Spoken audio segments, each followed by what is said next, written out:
প্রিয় BA, BSc এবং বিকমের first সেমিস্টারের ছাত্রছাত্রীরা, আজকে আমি যে বিষয় নিয়ে আলোচনা করব সেটি হচ্ছে তোমাদের যে কনস্টিটিউশনাল ভ্যালু রয়েছে সাবজেক্টটি সিব্যাট পেপার থেকে।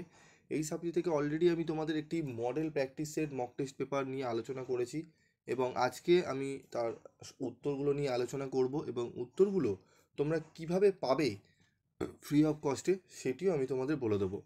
তো ভিডিওটি একটু প্রথম থেকে শেষ পর্যন্ত মনোযোগ সহকারে শুনো এবং প্রত্যেকটি প্রশ্ন আমি মাত্র তোমাদের প্রিভিয়াস ভিডিওতে 3টি প্রশ্ন দিয়েছি। 3টি প্রশ্ন পড়লেই তোমরা আশা করি 25 নম্বরে 2টি প্রশ্ন কমন পেয়ে যাবে। সেই 3টি প্রশ্ন অবশ্যই দেখে নেবে ভিডিওটি যদি না দেখে থাকো, এবং সেই ভিডিও 3টি প্রশ্নেরই সম্পূর্ণ উত্তর নিয়ে আমি আলোচনা করব এক এক করে, এবং তোমাদের আমি দিয়ে দেবো সেই আলোচনার যে আলোচনা হবে তার পিডিএফ নোটস।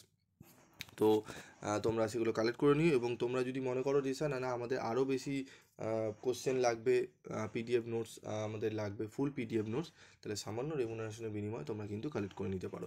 এবং তোমাদের ইএনভিএস কনস্টিটিউশনাল ভ্যালু এবং এইসি ইংলিশ মিলিয়ে তোমরা কিন্তু 120-র মধ্যে সমস্ত কিছু পেয়ে যাবে, এবং 120 থেকে 130-র মধ্যে। তো একদম অ্যাকুরেট কোশ্চেন অ্যান্সার থাকবে, তোমরা নিলেই বুঝতে পারবে অন্যান্য জায়গা থেকে সেই নোটসের কতটা ডিফারেন্স রয়েছে। তো চলো আমরা আলোচনা করব আজকের আলোচনা। ভারতীয় সংবিধানের স্বরূপ আলোচনা করো, সংবিধানের বৈশিষ্ট্যগুলি আলোচনা করো। ভারতীয় সংবিধানের স্বরূপ ও বৈশিষ্ট্য। ভারতের সংবিধান বিশ্বের বৃহত্তম লিখিত সংবিধান, যা 26শে নভেম্বর 1949 সালে গৃহীত হয় এবং 26শে জানুয়ারি 1950 সালে কার্যকর হয়। এটি ভারতের সার্বভৌমত্ব, গণতন্ত্র, ধর্মনিরপেক্ষতা ও সমাজতান্ত্রিক চরিত্রকে সংজ্ঞায়িত করে। ভারতীয় সংবিধানের স্বরূপ। ভারতীয় সংবিধানের স্বরূপ বিশ্লেষণ করলে নিম্নলিখিত বিষয়গুলি স্পষ্ট হয়। 1. লিখিত ও সর্ববৃহৎ সংবিধান। ভারতীয় সংবিধান বিশ্বের বৃহত্তম লিখিত সংবিধান, যাতে 22টি অংশ, 395টি অনুচ্ছেদ এবং 12টি তফসিল ছিল প্রথমে। ঠিক আছে। গণতান্ত্রিক ও প্রজাতান্ত্রিক চরিত্র। ভারত একটি সার্বভৌম প্রজাতন্ত্র, যেখানে রাষ্ট্রপতি নির্বাচিত হন। জনগণের দ্বারা নির্বাচিত সরকার গণতান্ত্রিক উপায়ে পরিচালিত হয়। সংযুক্ত যুক্তরাষ্ট্রীয় কাঠামো। ভারতীয় সংবিধান কেন্দ্র ও রাজ্যের মধ্যে ক্ষমতার বিভাজন নির্ধারণ করেছে, তবে এটি যুক্তরাষ্ট্রীয় হলেও কেন্দ্রীয় সরকারকে বেশি ক্ষমতা দেওয়া হয়েছে, যা একে কেন্দ্রভিত্তিক যুক্তরাষ্ট্রীয় কাঠামো করে তুলেছে। সার্বভৌমত্ব ও সংহতি। ভারত একটি সার্বভৌমত্ব রাষ্ট্র, যেখানে কোনো বিদেশি শক্তির হস্তক্ষেপ নেই। ভারতীয় সংহতি বজায় রাখার জন্য সংবিধানে কেন্দ্রকে বিশেষ ক্ষমতা দেওয়া হয়েছে। ধর্মনিরপেক্ষতা। ভারতীয় সংবিধান ধর্মনিরপেক্ষ রাষ্ট্র ব্যবস্থা গ্রহণ করেছে, যেখানে সব ধর্মের মানুষ সমান অধিকার ভোগ করেন। রাষ্ট্র কোনো বিশেষ ধর্মকে সমর্থন করে না। সংবিধানের সংশোধন যোগ্যতা। সংবিধান সংশোধনের জন্য ধারা 368 অনুসারে নির্বাচিত আছে প্রক্রিয়া নির্ধারিত আছে।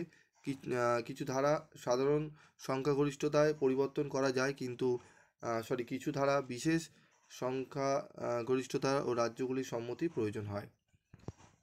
ন্যায় বিচার, সাম্য ও স্বাধীনতা ও ভ্রাতৃত্ব। সংবিধানের প্রস্তাবনায় এই 4টি মূল নীতি উল্লেখ করা হয়েছে, যা সামাজিক ন্যায় বিচার, সাম্য, ব্যক্তি স্বাধীনতা ও জাতীয় ঐক্য নিশ্চিত করে। ভারতীয় সংবিধানের বৈশিষ্ট্য। ভারতীয় সংবিধানের বিশেষ বৈশিষ্ট্যগুলি হল সংবিধানের দীর্ঘতা ও বিস্তারিততা। অন্যান্য দেশের তুলনায় ভারতীয় সংবিধান বিশদভাবে রচিত হয়েছে। ব্যক্তি, রাষ্ট্র ও সাংবিধানিক প্রতিষ্ঠানগুলোর কার্যপ্রণালী বিস্তারিতভাবে উল্লেখ আছে। পার্লামেন্টারি শাসন ব্যবস্থা। ভারতের রাষ্ট্রীয় ব্যবস্থা ব্রিটেনের পার্লামেন্টারি পদ্ধতি অনুকরণে গঠিত। রাষ্ট্রপতি সাংবিধানিক মূল প্রধান হলেও প্রকৃত ক্ষমতা প্রধানমন্ত্রী ও মন্ত্রিসভার হাতে থাকে। মৌলিক অধিকার। ভারতীয় সংবিধানের 3য় ভাগে 6টি মৌলিক অধিকার উল্লেখ করা হয়েছে। এই অধিকারগুলি নাগরিকদের স্বাধীনতা ও সমানাধিকারের নিশ্চয়তা দেয়। রাষ্ট্র পরিচালনার নীতি। সংবিধানের অংশ 4-এ I5-তে রাষ্ট্র পরিচালনা নীতিমালা উল্লেখ রয়েছে, যা সমাজতান্ত্রিক কল্যাণ রাষ্ট্র গঠনে সহায়ক। এগুলির বিচার্য নয়, তবে সরকারের নীতি নির্ধারণে গুরুত্বপূর্ণ ভূমিকা রাখে। সংরক্ষণের ব্যবস্থা। সামাজিক ও শিক্ষাগতভাবে পশ্চাৎপদ শ্রেণীর উন্নতির জন্য সংরক্ষণের বিধান করা হয়েছে। অনগ্রসর শ্রেণী, তপশিল জাতি ও উপজাতির জন্য সরকারি চাকরি ও শিক্ষাক্ষেত্রে সংরক্ষণ ব্যবস্থা আছে। স্বাধীন ও নিরপেক্ষ বিচার ব্যবস্থা। ভারতের সুপ্রিম কোর্ট ও হাইকোর্টগুলিকে বিচার ব্যবস্থায় স্বায়ত্তশাসন দেওয়া হয়েছে। এগুলি মৌলিক অধিকার রক্ষায় গুরুত্বপূর্ণ ভূমিকা পালন করে। ভারতীয় সংবিধান এমনভাবে রচিত হয়েছে, যা সহজে পরিবর্তন করা সম্ভব নয়, তবে প্রয়োজন অনুযায়ী সংশোধন করা যায়। এটি যুক্তরাষ্ট্রীয় কাঠামোর স্থিতিশীলতা বজায় রাখার পাশাপাশি পরিবর্তনের সুযোগও দেয়।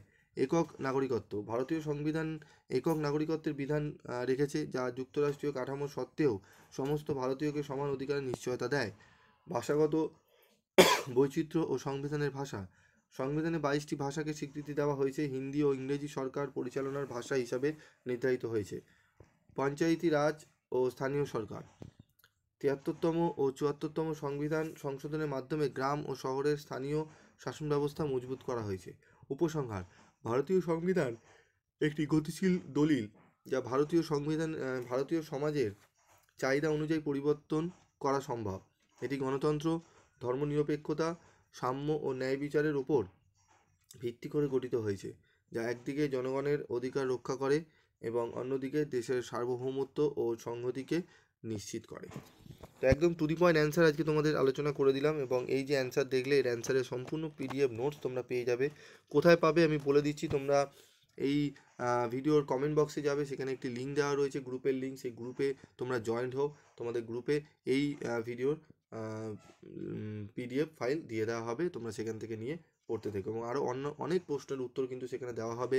এনবিএস রয়েছে, কনস্টিটিউশন ভ্যালু রয়েছে, এইসি ইংলিশেরও রয়েছে।